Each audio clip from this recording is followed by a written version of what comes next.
ดอกสาวบ้านสามคนคนหกคนฟัดน้ำคุยไปโอสะอ่อน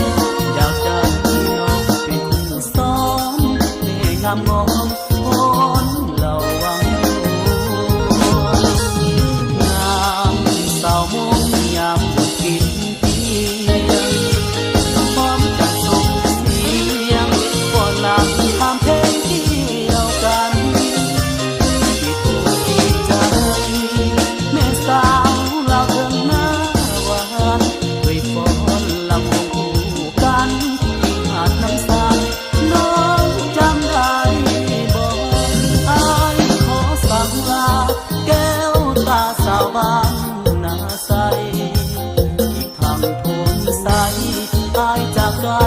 อย่าลืมคำมัน